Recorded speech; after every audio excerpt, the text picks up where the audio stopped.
آپ نماز ادا کریں گے.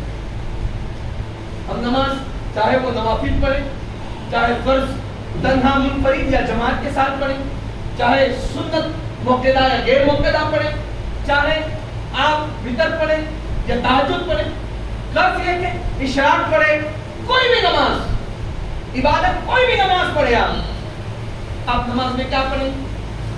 سب سے پہلے بندہ نماز میں نیت کرے گا, جو بھی نیت ہے 2 رکعت 4 رکعت کی نفل سنت واجب فرض کی, تو نیت کر کے جسے اللہ اکبر کہے گا, سب سے پہلے صدا پڑھے گا. طریقہ بھی سمجھ لیں, کیونکہ اکثر ایسے جنہیں نماز کا طریقہ بھی معلوم نہیں ہوتا, طریقہ بھی سمجھ لیں اور نقطے کی بات بھی سمجھ لیں.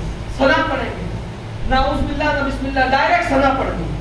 صدا کے بعد فوراً اعوذ باللہ من الشیطان الرجیم بسم اللہ الرحمن الرحیم پڑھیں گے, سورہ فاتحہ پڑھیں گے, اس میں والضالین کے بعد آپ آمین کہہ کر بسم اللہ پڑھ کر کوئی بھی سورت پڑھیں گے جس کی کم سے کم 3 آیت پڑھیں گے, چھوٹے سے چھوٹی.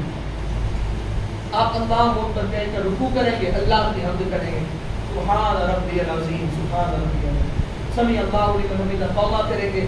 مقتدی امام کے پیچھے ہے تو امام تنہا سمیع اللہ لمن حمدہ کرے گا اور مقتدی ربنا ولک الحمد کہیں گے. اگر بندہ اکیلا نماز پڑھ رہا ہے, چاہے وہ فرض ہو سنت ہو واجب ہو, تو بندہ خود بھی سمیع اللہ لمن حمدہ کہنے کے بعد ربنا ولک الحمد کہے گا.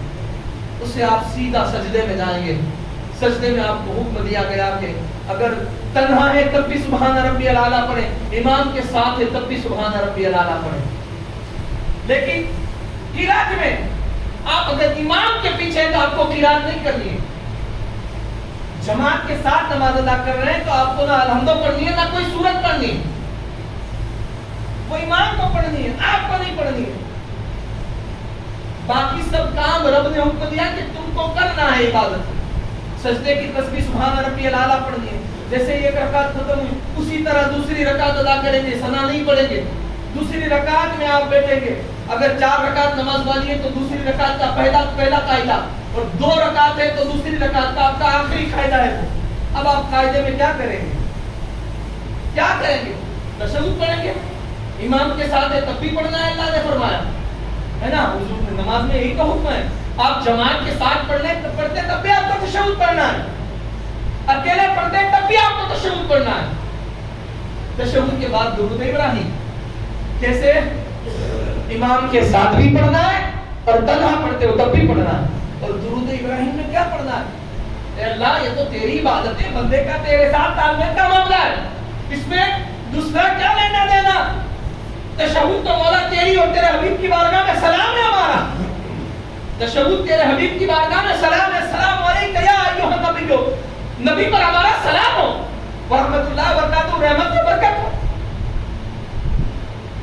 صالحین پر سلام ہو. اب جب سلام ختم ہوئے تو اب آپ کو کیا پڑھنا ہے؟ درود ابراہیم. کیا کہنا ہے؟ اللہم صلی علی سیدنا محمد و آل محمد. اب محبت میں بھی پڑھنا ہے, مجبور میں بھی پڑھنا ہے, عقیدت میں بھی پڑھنا ہے, عزیزت میں بھی پڑھنا ہے, الفت رکھ کے بھی کرنا ہے, دل آزاری کر کے بھی پڑھنا ہے. کیوں؟ کہا کہ اگر نماز میں درود ابراہیم نہیں پڑھیں گے تو نماز بولو نا نہیں ہوگی. تو پھر آدھا گھنٹہ پونا گھنٹہ دینے کا کوئی فائدہ نہیں. وہ سبحان ربی الاعلیٰ کا کوئی فائدہ نہیں, سبحان ربی العظیم پر کوئی اجر نہیں. اتنی قرات سورۃ فاتحہ اس کے بعد سورت پڑھی گئی, اس کا کوئی ثواب کوئی نیکی نہیں. کہا کیوں؟ کہا درود ابراہیم نماز میں نہیں پڑھا. تو کہا مالک میں تو تیری عبادت کرتا ہوں, درود ابراہیم ہے کیا اور مجھے پڑھنا کیوں ہے؟ تو کہا بندے تجھے نماز کے لیے پہلے غسل کر کے اپنے جسم کو پاک کرنا ہے. جیسے ہی تم نے جسم کو پاک کیا اب تجھے مسجد میں عبادت کے لیے آنا ہے.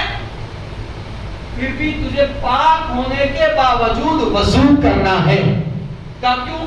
کہا پھر بھی رب کے سامنے کھڑا ہونا ہے تو اپنے ہاتھوں کو, پاؤں کو, چہروں کو طیب طاہر صاف ستھرا کر کر آنا ہے. کمالا ہو گیا. کہا اب تجھے میری عبادت کرنی ہے. اب بندے نے عبادت کی, اللہ کی حمد و ثنا کی. ثنا سبحانک اللہم, کیا اللہ کی حمد و ثنا ہے؟ سورہ فاتحہ کا رب کی ثنا ہے, دعا ہے, رب کی تعریف ہے. قرآن کی آیت کیا ہے؟ اللہ اس کے رسول کی ثنا ہے, تعریف ہے. کہا سب رب کی بارگاہ میں رب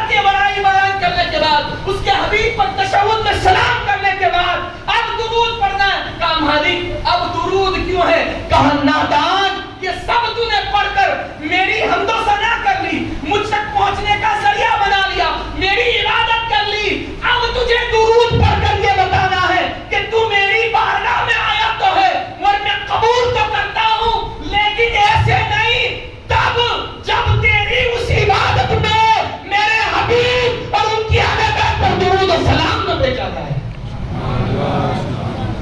جب تک ان پر اللہم صلی علی سیدنا محمد و آل محمد کما صلیت علی سیدنا ابراہیم و علی آل سیدنا ابراہیم انک حمید مجید، کیا پڑھے؟ پڑھ لیا سمجھے نہیں؟ کیا پڑھے؟ پڑھے یہ، اے اللہ تو رحمت نازل فرما حضرت محمد صلی اللہ تعالی علیہ وسلم پر و آل محمد اور ان کی آل پر، جیسے تو نے رحمت نازل فرمائی حضرت ابراہیم علیہ السلام پر اور ان کی آل پر، پھر اللہم بارک، اللہ تو برکت نازل فرما علی سیدنا محمد و علی آل محمد، حضرت محمد صلی اللہ علیہ وسلم پر اور ان کی آل پر، کما بارکتا علی سیدنا ابراہیم و علی آل سیدنا ابراہیم انک حمید مجید، جیسے تو نے برکت نازل فرمائی حضرت ابراہیم علیہ السلام پر اور ان کی آل پر۔ کہا مالک میں نے درود رحمت بھی بھیجی، برکت بھی بھیجی، مالک میں عبادت تیری کرنے آیا ہوں، رب تو ہے، پالنہار تو ہے، کھلاتا تو ہے، پلاتا تو ہے، سلاتا تو ہے، جگاتا تو ہے، یہ سانسیں تو نے چلائی ہے، یہ دل تیرے لیے تو نے درکایا ہے، یہ آنکھیں دیکھنے کو تو نے عطا کی ہے، یہ کان کو سننے کی قوت گولائی تو نے عطا کی ہے، یہ زبان میں بولنے کی لذتیں اور کھانے کی لذتیں تو نے عطا فرمائی ہے، چلنے کو قدم تو نے دیے، اٹھانے کو پکڑنے کو ہاتھ تو نے دیے، لیکن مولا تو میں تیری عبادت کرتا ہوں، اس میں تیرے حبیب اور اس کی آنکھ کا کیا لینا دینا؟ تو رب قرآن میں کہتا ہے سن لو، قل لا اسألکم الا قل لا اسألکم علیہ اجرا الا المودۃ فی القربى۔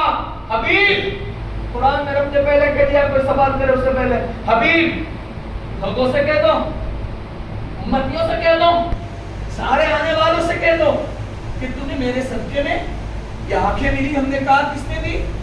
رب نے دی، ہاں، زبان دی، کان دیے، پاؤں دیے، ہاتھ دیے، اب یہاں رب ذکر کروا رہا، حبیب کہہ دو میرے صدقے میں تمہیں سب کچھ ملا، اور حبیب یہ کہہ رہے ہیں آنکھیں ملی میرے صدقے میں، زبان ملی میرے صدقے میں، چلنے کو پاؤں ملے میرے صدقے میں، دیکھنے کو آنکھ، سننے کو کان، سننے کو ناک، یعنی یہ پورا جسم، یہ دھڑکنے والا دل، سب کچھ ملا میرے صدقے میں۔ حبیب تم کہہ دو علیہ اجرا، میں تم سے اس کا کوئی بدلہ، کوئی قیمت نہیں چاہتا ہوں، آپ کی قیمت ادا کر سکتے ہیں لیکن چاہتا بھی نہیں ہوں، تم کان کی قیمت دو نہیں دے سکتے لیکن میں نہیں چاہتا ہوں، ہاتھ پیر سب کی قیمت دو لیکن تم نہیں دے سکتے اور میں چاہتا بھی نہیں ہوں، علیہ اجرا، میں تمہارے سے کوئی قیمت اجرت نہیں چاہتا ہوں۔ تو پھر کہا کہ اس کے بدلے میں الا المودۃ فی القربى، چاہتا ہوں تو صرف یہی کہ میری اہل بیت سے محبت کریں۔ مولا تو کہا کہ جس عبادت میں میرے حبیب اور اس کی اہل بیت کی محبت نہ ہوگی، وہ عبادت، وہ ریاضت، وہ روزہ، وہ نماز، وہ زکات، وہ حج، تمہارا سارا کیا کرا میں تمہیں دنیا میں دے دوں گا، دنیا سے آگے حشر میں اس کا کوئی اجر نہیں ملے گا۔ مالک رب تو ہے، اے پروردگار رب تو ہے، اجر کیوں نہیں دے گا؟ کہا اس لیے کہ اس دن اجر دینے والے اگر کوئی ہوں گے تو وہ نبی اور آل نبی ہوں گے، تو اجر اسی کو دیتے جو ان سے محبت کرتا ہے۔ عزیزان من، یہ بس عقیدت کی محبتیں ہیں، اللہ رب العزت ذکر خیر کو قبول فرمائے اور ہمیں مولا آپ کے سب کے توسل سے نبی اور آل نبی کی سچے محبت عطا فرمائے۔ ہمارے بس اس اعلان